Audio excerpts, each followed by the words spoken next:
ಎಲ್ರಿಗೂ ನೀನು last option ಆಗಿ ಉಳ್ಕೊಂಡಿದ್ಯಾ? ಯಾರು ಕೂಡ ನಿನ್ನನ್ನು ಚೂಸ್ ಮಾಡಲ್ಲ ಅಂತ ಅನ್ನಿಸ್ತಾ ಇದೆಯಾ? ಒಂದು ಮಾತು ನೆನ್ಪಿಟ್ಕೊ, ಇವತ್ತು ನೀನು ನಿನ್ನನ್ನು ಚೂಸ್ ಮಾಡಬೇಕು. ಯಾರು ನಿನ್ನನ್ನು ಚೂಸ್ ಮಾಡಲಿಲ್ಲ ಅಂತ ಅಂದರೆ ನೀನು ನಿನ್ನನ್ನೇ ಚೂಸ್ ಮಾಡಬೇಕು. ಕೆಲವೊಬ್ಬರು ಚೂಸ್ ಮಾಡ್ತಾರೆ, ಬಟ್ ಅವರಿಗೆ ಅವಶ್ಯಕತೆ ಇದ್ದಾಗ ಮಾತ್ರ, ಅವರ ಕೆಲಸನ ಮುಗಿಸ್ಕೊಳ್ಳೋದಕ್ಕೋಸ್ಕರ ಮಾತ್ರ. ಅಂಥವ್ರನ್ನ ತೆಗ್ದಾಕೋ ನಿನ್ನ ಲಿಸ್ಟಿಂದ. ನಿನಗೆ ಈ ರೀತಿ ಎಲ್ಲ ಫೀಲು ಆಗಿದೆ ಅಂತ ನನಗೆ ಗೊತ್ತು. ಹಾಗಾದರೆ ಇವತ್ತು ಈ ವಿಡಿಯೋ ನಿನ್ನ ಜೀವನದ ಒಂದು ಟರ್ನಿಂಗ್ ಪಾಯಿಂಟ್. ಯಾಕೆ ಅಂತ ಹೇಳಿದ್ರೆ, ಇವತ್ತು ನೀನು ನಿನ್ನ ಜೀವನದ ಒಂದು ಮಹತ್ವವಾದ ಡಿಸಿಷನ್ನ ತಗೋಬೇಕು.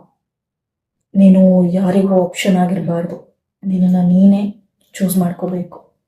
ತುಂಬ ಜನ ನಾವುಗಳು ಹೇಗೆ ಹೇಳ್ತೀವಿ, ನಾನು ಕೂಡ, ಅವರು ಯಾವಾಗ ಕಾಲ್ ಮಾಡ್ತಾರೋ ಅಂತ ಹೇಳಿ ಯಾವಾಗಲೂ ಮೊಬೈಲ್ನ ಚೆಕ್ ಮಾಡೋದು, ಮೊಬೈಲ್ನ ನೋಡಿಕೊಂಡೇ ಕೂತಿರೋದು, ಅವ್ರು ಕಾಲ್ ಮಾಡ್ತಾರೋ ಇಲ್ವೋ ಅಂತ. ಅಕಸ್ಮಾತ್ ಅವ್ರು ಕಾಲ್ ಮಾಡಲಿಲ್ಲ ಅಂತ ಹೇಳಿದ್ರೆ, ನಮ್ಮ ಮೆಸೇಜ್ಗಳಿಗೆ ರಿಪ್ಲೈ ಮಾಡಲಿಲ್ಲ ಅಂತ ಹೇಳಿದ್ರೆ, ನಮಗೆ ನಾವೇ ರೀಸನ್ಗಳನ್ನ ಹುಡ್ಕೋದಿಕ್ಕೆ ಸ್ಟಾರ್ಟ್ ಮಾಡ್ತೀವಿ. ಅವರು ಬ್ಯುಸಿ ಇರಬಹುದೇನೋ, ಇನ್ನೊಂದು ಸ್ವಲ್ಪ ಹೊತ್ತಲ್ಲಿ ಮಾಡಬಹುದೇನೋ ಅಂತ ನಮ್ಮನ್ನು ನಾವೇ ಕನ್ವಿನ್ಸ್ ಮಾಡ್ಕೋತೀವಿ ಅಂತ ಹೇಳಿ ಅದನ್ನು ಒಪ್ಕೊಳ್ಳೋದಕ್ಕೂ ಕೂಡ ಆಗಲ್ಲ.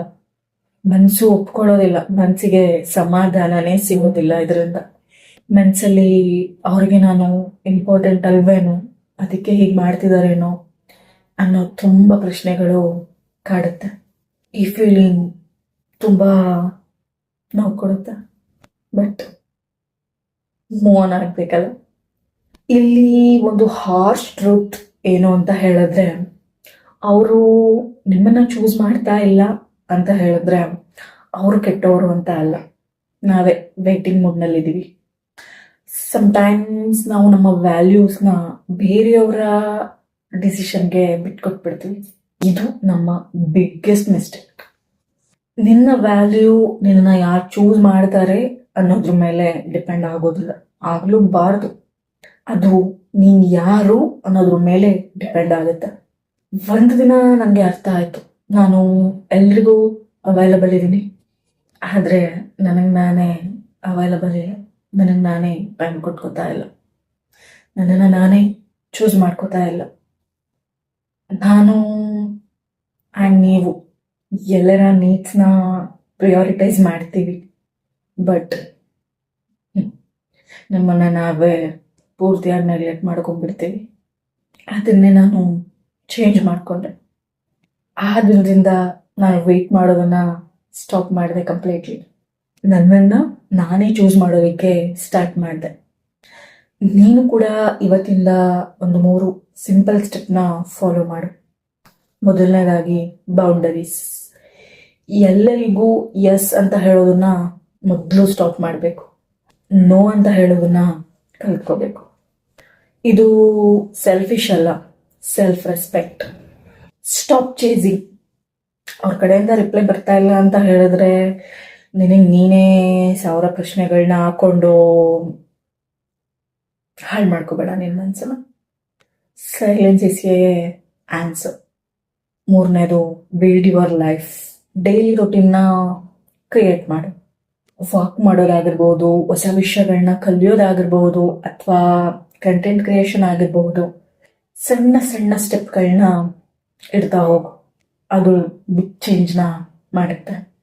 ನೀನು ಲಾಸ್ಟ್ ಆಪ್ಷನ್ ಆಗಿದೆ ಅಂತ ಹೇಳಿದ್ರೆ ಅದು ಎಂಡ್ ಅಂತ ಅಲ್ಲ, ಅದು ಒಂದು ಸಿಗ್ನಲ್ ಅಂತ ಹೇಳಿದ್ರೆ ನೀನು ಸೈಡ್ ಕ್ಯಾರೆಕ್ಟರ್ ಆಗೋದಕ್ಕೆ ಹುಟ್ಟಿಲ್ಲ, ಮೇನ್ ಕ್ಯಾರೆಕ್ಟರ್ ಆಗೋದಕ್ಕೆ ಹುಟ್ಟಿದೆಯಾ ಅಂತ.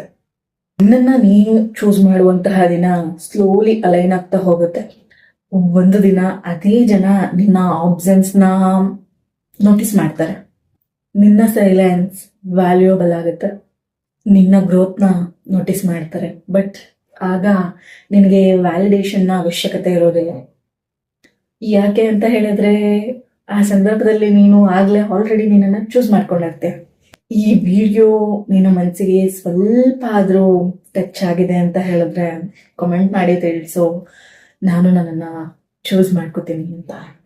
ನೀನು ಒಂಟಿ ಅಲ್ಲ ಅನ್ನೋದಕ್ಕೆ ನಾನು ಹೆಲ್ಪ್ ಮಾಡ್ತೀನಿ. ಸೊ ನನ್ನ ಚಾನಲ್ನ ಸಬ್ಸ್ಕ್ರೈಬ್ ಮಾಡ್ಕೊ. Remember one thing, last option ಆಗೋದು ನಿನ್ನ ಡೆಸ್ಟಿನಿ ಅಲ್ಲ, ನೀನೇ ಚೂಸ್ ಮಾಡ್ಕೊಳ್ಳೋದು ನಿನ್ನ ಪವರ್.